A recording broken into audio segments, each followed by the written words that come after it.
আমরা চাই স্থিতিশীল বাংলাদেশ, আমরা চাই আমাদের প্রতিবেশী রাষ্ট্রে শান্তি, আমরা চাই গণতান্ত্রিক অধিকার, গণতান্ত্রিক ব্যবস্থা আমাদের দেশের স্বার্থে, শুধু বাংলাদেশের স্বার্থে নয়।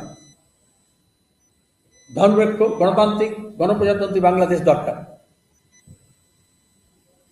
উত্তাল সময়,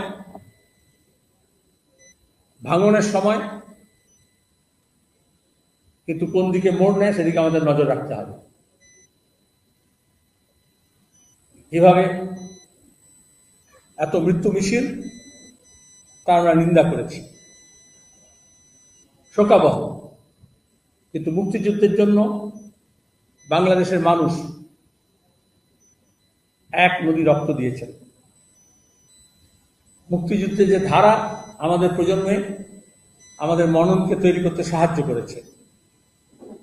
ধর্মনিরপেক্ষ প্রতিবাদী মনন, যা সেনাবাহিনীর বিরুদ্ধে লড়াই, পাক সেনার বিরুদ্ধে লড়াই, মুক্তিকামী মানুষের লড়াই, এত ত্যাগ, এত ধর্ষণ, এত খুন, এত বুদ্ধিজীবীর প্রাণ, তারপর সাধারণ মানুষ, আমাদের ভারতীয় সেনা, আমরা এই বাংলার মানুষ প্রথম দিন থেকে তৎকালীন সিপিআইএম, এখানে আমরা আক্রান্ত, তখনও বাংলাদেশের মানুষের পাশে দাঁড়িয়েছি এবং ভারত সরকারকে আমরা তখন দাবি জানানো হয়েছে। কাকাবাবু নিজে লিখেছেন তখন, আমি অশক্ত শরীর, যদি শরীর একটু ভালো থাকতো, বয়স কম থাকতো, তাহলে আমি নিজে গিয়ে মুক্তি আন্দোলনে অংশগ্রহণ করতাম, মুক্তিযোদ্ধা হতাম। That's the spirit. কিন্তু আজকে দাঁড়িয়ে সেই মুক্তিযোদ্ধার যে ধারা, যে ঐতিহ্য, যে মূল্যবোধ,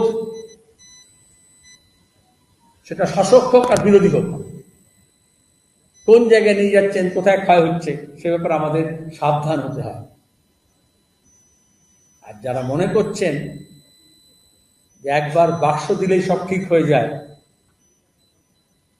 শেখ হাসিনা পরপর 3টি ভোট জিতেছেন, মাত্র কিছুদিন আগেও জিতেছেন।